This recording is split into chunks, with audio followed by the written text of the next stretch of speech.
नमस्ते बच्चों, स्वागत है आपका अपने चैनल साइंस अड्डा बिहार बोर्ड पर। हमने जैसा कि आपको पता है हमने मानव पाचन सीरीज़ ख़त्म कर दी है, ठीक है। और आज हम मैट्रिक 2027 के लिए एक नई सीरीज़ लेकर आए हैं। इसमें ये मेरा पहला टॉपिक होगा, ठीक है, मानव में श्वसन। ओके, सो चलिए हम लोग स्टार्ट करते हैं बिना टाइम वेस्ट किए हुए।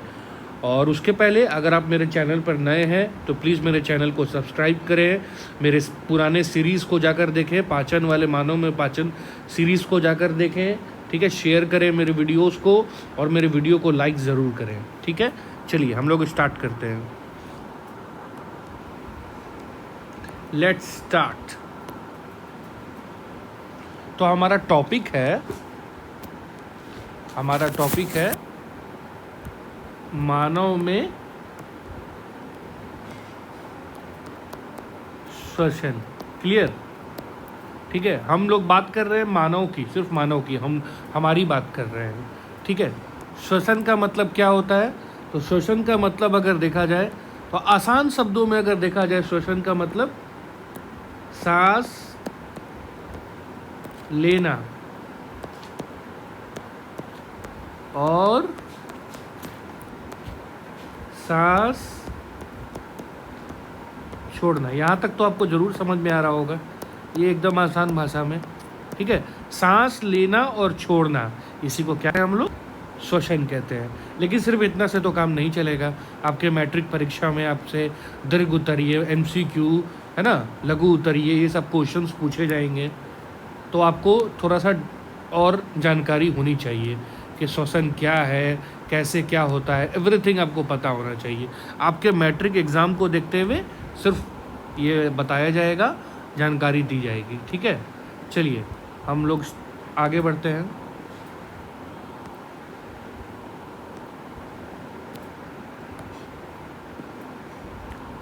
चलिए हम लोग आगे बढ़ते हैं, ठीक है।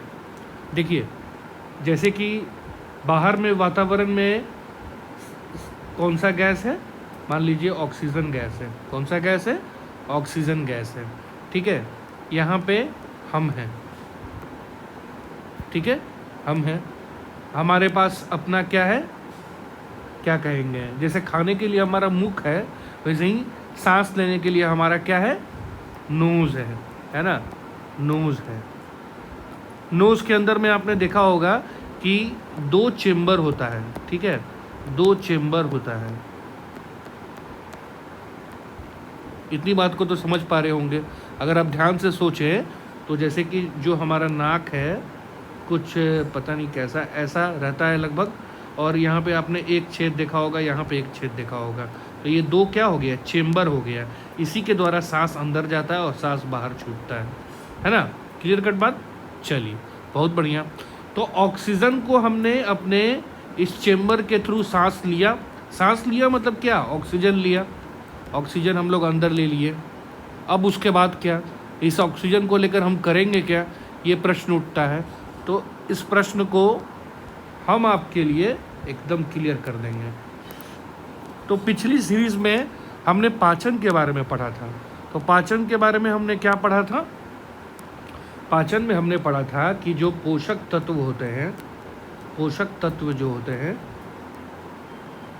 वो बहुत ही क्या होते हैं, कॉम्प्लेक्स रूप में होते हैं, बहुत ही कॉम्प्लेक्स रूप में होते हैं, ठीक है। तो हमारे मानव पाचन तंत्र के द्वारा उनको क्या किया जाता है, सरल रूप में तोड़ा जाता है, सरल रूप में उनका पाचन होता है। सरल रूप में क्या होता है, उनका पाचन होता है। जब ये सरल रूप में टूट जाते हैं या जो पच जाते हैं, तब ये छोटी आंत के द्वारा हमारे किस में आते हैं, खून में आते हैं। किस में आते हैं, खून में आते हैं। और खून से कहाँ चले जाते हैं, कोशिकाओं में, यानी सेल में, ठीक है, सेल में आ गए। तो यहाँ से हम लोग एक कंक्लूजन निकाल पा रहे हैं कि जो हमारा भोजन है वो पूरी तरह से पच कर, या कहो तो टूट कर, है ना, सरल रूप में वो हमारे किस में आ गया, कोशिका में आ गया। किस में आ गया, कोशिका में आ गया, ठीक है। कोशिका में क्या है, तो फूड है या भोजन है, और वो पूरी तरह से सरल रूप में है, ठीक है। तो सरल रूप में जैसे मान लीजिए पोषक तत्व कार्बोहाइड्रेट है, तो शुरुआत वो होता है जब हम लोग खाते हैं रोटी को, तो वो सबसे कॉम्प्लेक्स रूप में होता है, बड़े रूप में होता है। फिर वो टूट टूट कर जब वो कोशिका में पहुंचता है, तो कोशिका में पहुंचने से पहले वो अपने सबसे सरल रूप में हो जाता है, ठीक है, जिसको हम लोग क्या कहते हैं, ग्लूकोज। क्या कहते हैं, ग्लूकोज। इंग्लिश में भी लिख देते हैं ग्लूकोज। ये ग्लूकोज क्या होता है, ठीक है। तो देखिए भोजन हमारे, ग्लूकोज हमारे, ठीक है, कोशिका में पहुंच गया है। ये ग्लूकोज कहाँ है, हमारे कोशिका में है, ठीक है।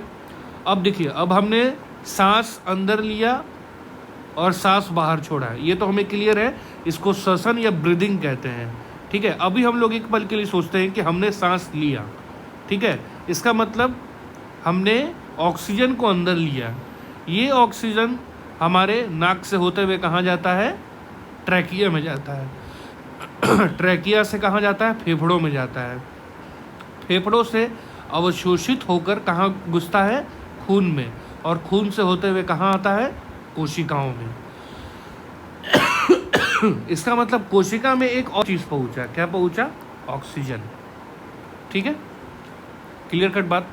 तो इसका मतलब कि कोशिका में दो चीज़ आ गया, ग्लूकोज मतलब भोजन आ गया, और ऑक्सीजन हो गया। क्या हो गया, ऑक्सीजन हो गया। अब इस प्रोसेस को एकदम ध्यान से आपको एकदम फोकस करके समझना है, ठीक है।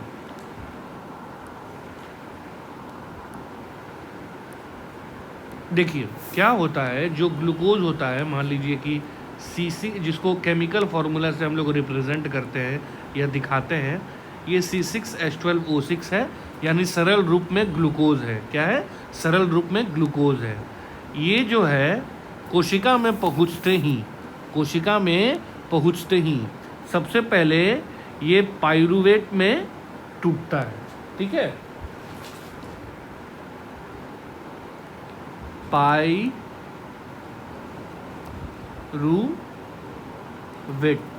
ठीक है। इसको इंग्लिश में हम लोग कैसे लिखते हैं, तो पाइरूवेट। ये पाइरूवेट में टूट गया, कहीं कोई दिक्कत नहीं।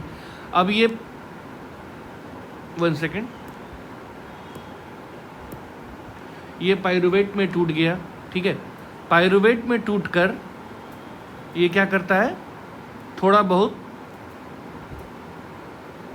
नहीं, पाइरूवेट में ये टूटा, ठीक है, ये पाइरूवेट में टूटा, 1 सेकेंड,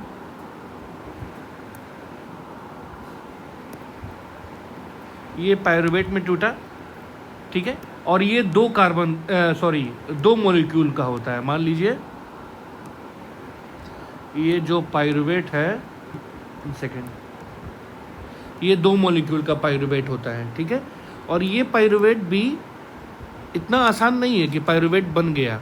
अब ये पाइरूवेट बनकर भी थोड़ा बहुत, एकदम थोड़ा बहुत ऊर्जा बनाता है। क्या बनाता है, ऊर्जा, यानी एनर्जी बनाता है। क्या बनाता है, ऊर्जा बनाता है। यहाँ तक क्लियर। ये आपका सबसे पहले तो 2 कार्बन पाइरूवेट, 2 मॉलिक्यूल पाइरूवेट हो गया, जो कि 3 कार्बन से बना होता है, ठीक है, 3 कार्बन से बना होता है, ठीक है। तो ये पाइरूवेट फर्दर टूटकर, मतलब आगे और टूटकर थोड़ा बहुत, ठीक है, एनर्जी को बनाता है। क्लियर कट बात।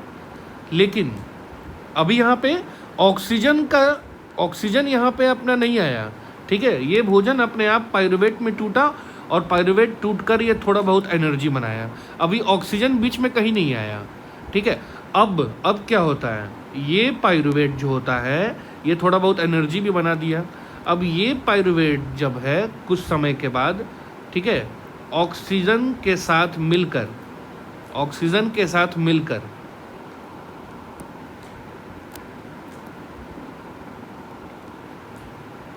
ये पाइरूवेट जो है ऑक्सीजन के साथ मिलकर, ठीक है, क्या बनाएगा,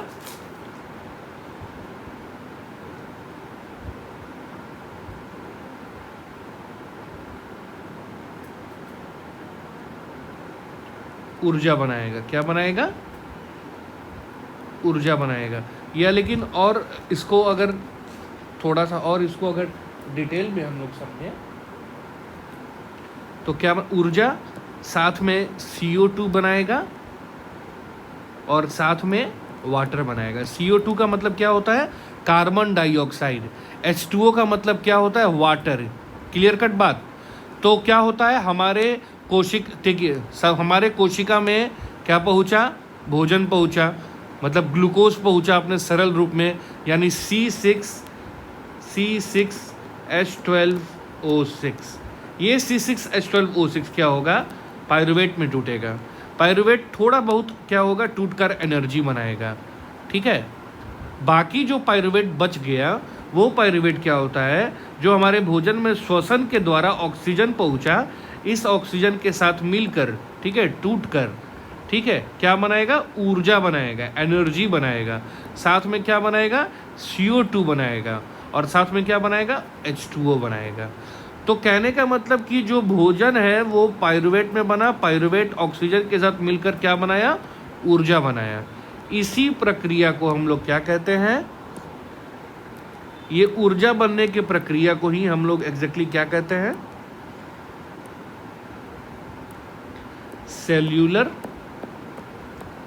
सेल्यूलर रेस्पिरेशन। ठीक है। आप अक्सर कंफ्यूज करते होगे कि जो हमारा श्वसन है सिंपली सांस लेना और छोड़ना, ये तो ठीक है, ये क्लियर है, लेकिन श्वसन, सांस लेना और छोड़ना, ब्रीदिंग, ये अलग चीज़ है।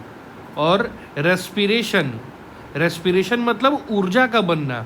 भोजन क्या मतलब? ऑक्सीजन भोजन को तोड़कर जो ऊर्जा बना रहा है, इस प्रक्रिया को क्या कहते हैं हम लोग? सेलुलर रेस्पिरेशन, यानी कोशिकीय, ठीक है, श्वसन मतलब सांस लेना और छोड़ना, लेकिन जब कोशिकीय श्वसन हो गया यानी वो क्या हो गया? सेलुलर रेस्पिरेशन, यानी भोजन और से पायरुवेट बना और वो पायरुवेट क्या हुआ? टूटकर ऑक्सीजन के साथ क्या बनाया? ऊर्जा बनाया। तब उस केस में क्या बन जाएगा? सेलुलर रेस्पिरेशन या कोशिकीय श्वसन इसको कहेंगे। ठीक है। मैं उम्मीद करता हूँ आपको यहाँ तक एकदम क्लियर होगा। ठीक है। आप इसे एक बार देख सकते हो। ठीक है। अब इसका नोट्स भी बना सकते हो, है ना। ये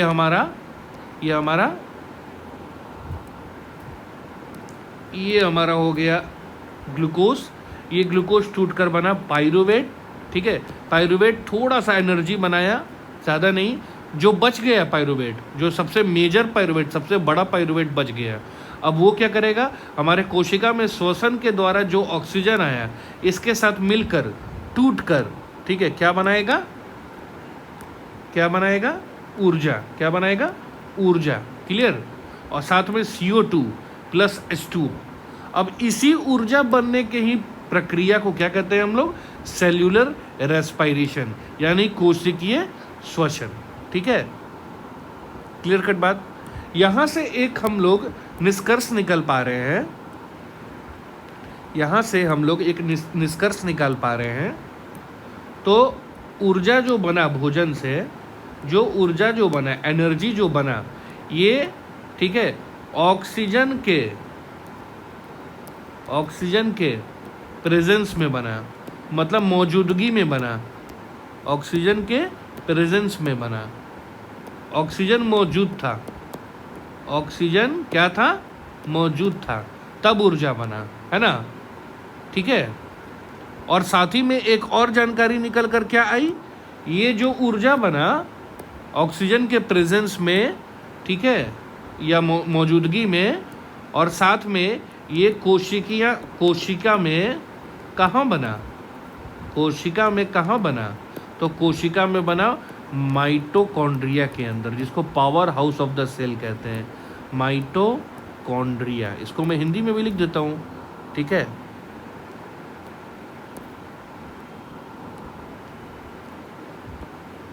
माइटोकॉन्ड्रिया,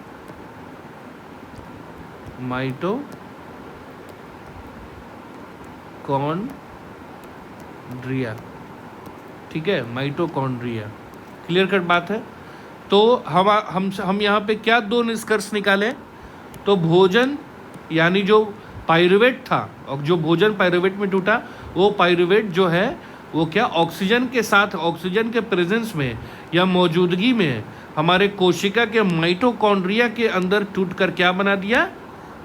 एनर्जी बना दिया। क्या बना दिया? एनर्जी। एनर्जी बना दिया। तो ऐसा जो एनर्जी बना, ठीक है, ये जो एनर्जी बना, ऊर्जा जो बना, तो ये इसी को हम लोग क्या कहते हैं? Cellular respiration. ठीक है, लेकिन यहाँ पे ऑक्सीजन के मौजूदगी में एनर्जी बन रही है, तो हम कहेंगे जब ऑक्सीजन के, यहाँ पे हम एक पॉइंट लिख देते हैं, यहाँ पे हम एक पॉइंट लिख देते हैं कि जब ऑक्सीजन के, ठीक है, मौजूद में, ऑक्सीजन के मौजूद में ऊर्जा बनेगा, ऊर्जा बनेगा, ठीक है, तब वैसे श्वसन को क्या कहते हैं? वैसे सेलुलर रेस्पिरेशन को क्या कहते हैं? Aerobic respiration. Aerobic, aerobic, Hindi में इसको कहेंगे एरोबिक, एरोबिक श्वसन। ठीक है, रेस्पिरेशन की हिंदी में क्या होता है? ठीक है, ये वो वाला श्वसन नहीं है, सांस लेना और छोड़ना। यहाँ पे साथ में एक और चीज़ जोड़ लो, कोशिकीय श्वसन, सेलुलर रेस्पिरेशन। और सेलुलर रेस्पिरेशन में भी, यहाँ पे सेलुलर रेस्पिरेशन में भी जो है वो कौन सा रेस्पिरेशन है? तो एरोबिक रेस्पिरेशन। क्यों? क्योंकि यहाँ ऑक्सीजन के मौजूदगी में भोजन टूटकर ऊर्जा बना रहा है, तब उसको क्या कहेंगे हम लोग? Aerobic respiration. ठीक है, या एरोबिक कोशिकीय श्वसन। क्लियर कट बात है? चलिए आगे बढ़ते हैं। अब क्या होता है, अब आपने कभी देखा होगा कि आप बहुत ज़्यादा जब एक्सरसाइज करते हो, बहुत ज़्यादा जब आप वॉकिंग करते हो, बहुत कसरत कर लेते हो, ठीक है, बहुत ज़्यादा अपने शरीर का आप क्या कर देते हो? मूवमेंट कर लेते हो, तो आपके जहाँ स्पेशली आपके जांग वाले एरिया में, आपके जांग वाले एरिया में, ठीक है, या जहाँ भी आपका मसल्स है, जहाँ भी आपकी मांसपेशियाँ हैं, वहाँ पे आपको थोड़ी दर्द महसूस होने लगती होगी, थोड़ी सी भारीपन महसूस होने लगती होगी। कभी सोचा है क्यों? तो चलिए ये भी देख लेते हैं हम लोग, है ना। क्या होता है, वही पाइरुवेट जो है, जो हम लोग ने पाइरुवेट देखा, जो कि क्या हुआ? ऑक्सीजन के साथ टूटकर ऊर्जा बनाया, जिसको हम लोग क्या कहें? एरोबिक। लेकिन वही पाइरुवेट मान लीजिए कि कभी कभी हम लोग बहुत ज़्यादा एक्सरसाइज, बहुत ज़्यादा कसरत करने लगते हैं, तो सारी ऊर्जा क्या होती है? निकलने लगती है, ऊर्जा निकलने लगती है। और एक ऐसा समय आता है कि जब हमारे शरीर में, हमारे में बहुत कम ऊर्जा बनी रहती है, ठीक है, लेकिन फिर भी हमारा शरीर चाहता है कि काम करते रहना है। तो काम करने के लिए उसके पास क्या ऑप्शन बचा? तब ऑप्शन उसको दिखा, जब ऑक्सीजन नहीं है तो जो पाइरुवेट बचा हुआ है, जो पाइरुवेट बचा हुआ है, वही पाइरुवेट क्या होता है? डायरेक्ट, बिना ऑक्सीजन के अनुपस्थिति में ये क्या बना देता है? ऊर्जा बना देता है। ऑक्सीजन के अनुपस्थिति में ये पाइरुवेट क्या बना देता है? ऊर्जा बना देता है।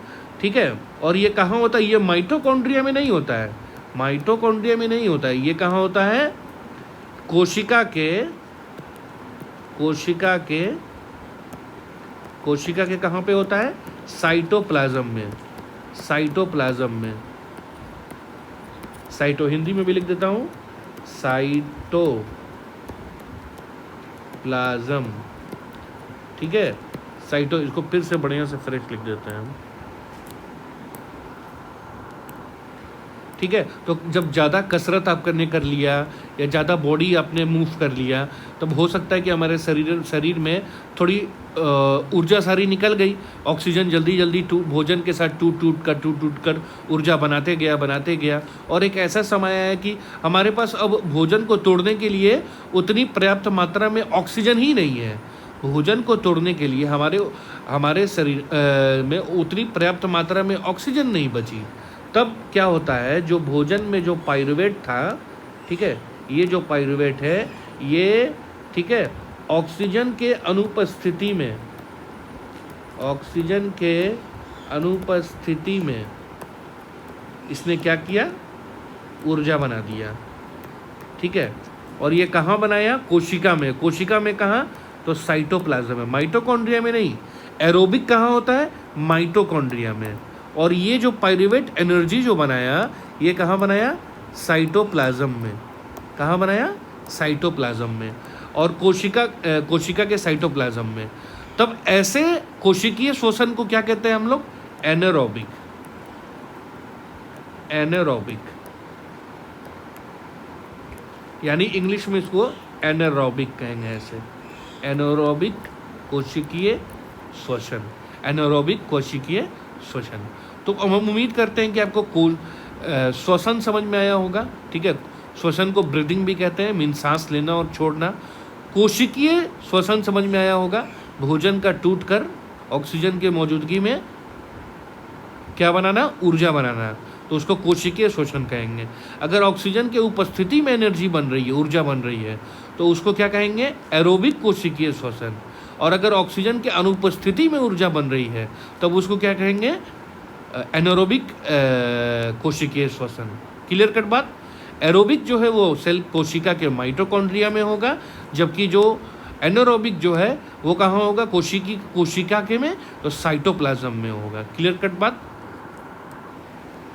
मान लीजिए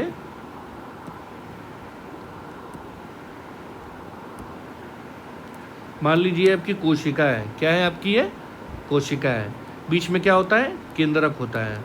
ठीक है, बीच में क्या होता है? केंद्रक होता है। यहीं पे एक छोटा सा जगह होता है, ये वाला। ठीक है, ये कुछ इस तरह का संरचना होता है। इसको क्या कहते हैं हम लोग? माइटोकॉन्ड्रिया। माइटोकॉन्ड्रिया। और ये वाला जो आप हिस्सा देख रहे हो, ये पूरा, ये केंद्रक के बाहर का हिस्सा, ये पूरा, ये पूरा, ये क्या हो गया? इसको कहते हैं साइटोप्लाज्म। क्या कहते हैं? साइटोप्लाज्म। तो जो माइटोकॉन्ड्रिया है उसमें क्या होगा? एरोबिक होगा। एरोबिक में जो ऊर्जा बनेगी। और साइटोप्लाज्म में क्या होगा? एनारोबिक होगा। ठीक है, एनारोबिक होगा। क्लियर कट बात? चलिए, तो मैं उम्मीद करता हूँ यहाँ तक कि आपको सारी बातें समझ में आ गई होगी। ठीक है, तो आज के लेक्चर के लिए यह हमारा परिचय था छोटा सा। आज के लेक्चर के लिए हम लोग इतना रहने देते हैं। जाने से पहले मैं आपको बात एक कहना चाहूँगा, अगर आप मेरे चैनल पर नए हैं तो प्लीज़ आप मेरे चैनल को सब्सक्राइब करें। ये बहुत मेरे लिए मैटर करता है और मुझे प्रेरणा देती है कि मैं आपके लिए एक अच्छे वीडियोज़ लाऊँ। ठीक है, आपके अपने दोस्तों में मेरे चैनल को, मेरे वीडियोस को शेयर करें और प्लीज़ मेरे वीडियो को लाइक करें। उससे मुझे पता चलेगा कि मैं कितना काम कर पा रहा हूँ और आपको समझाने में कामयाब हो पा रहा हूँ। और हो सके तो मुझे प्लीज़ कमेंट कीजिए, मुझसे बातें कीजिए। जो आपकी डाउट है वो बातें रखिए, मैं उसका आपको तुरंत सोल्यूशन बताऊंगा क्या है, कैसे है। आपको जो भी कमज़ोरी या जो भी कमी लगी, जो भी चीज़ लगी, वो आप बातें कीजिए कमेंट के द्वारा। अगर वीडियो पसंद आए तो प्लीज़ लाइक भी कीजिए, सब्सक्राइब कीजिए, शेयर कीजिए। ठीक है, तो अगले टॉपिक में अगला वीडियो मैं लाऊंगा मानव में शोषण का। ठीक है, पार्ट 1, जिसमें और आगे के टॉपिक को मैं पढ़ाऊँगा। ठीक है, अगर अभी तक आपने मानव पाचन नहीं पढ़ा है तो प्लीज़ मेरे चैनल पे जाइए। आप जब मेरा चैनल देखेंगे तो जब आप नीचे में देखेंगे तो आप देखते होंगे कि वीडियो के एंड में यहाँ पे नीचे में, वीडियो के नीचे में मोर लिखा रहता होगा। उस मोर पे आप क्लिक कीजिए। ठीक है, मोर पे जब आप क्लिक करेंगे तब आपको मेरा क्या दिखेगा? चैनल का नाम दिखेगा, साइंस अड्डा 9 और 10। इस पे जब आप क्लिक करोगे, ठीक है, तो आपको ऑप्शन एक दिखेगा होम। ठीक है, जब आप होम पर क्लिक करोगे, ठीक है, तब आपको मेरे सारे वीडियोस मिल जाएंगे। उसी में मानव पाचन की सीरीज़ पड़ी है, उसमें आप देखें। ठीक है, तो चलिए हम लोग नेक्स्ट लेक्चर में मिलते हैं। ठीक है, आज के लिए इतना ही।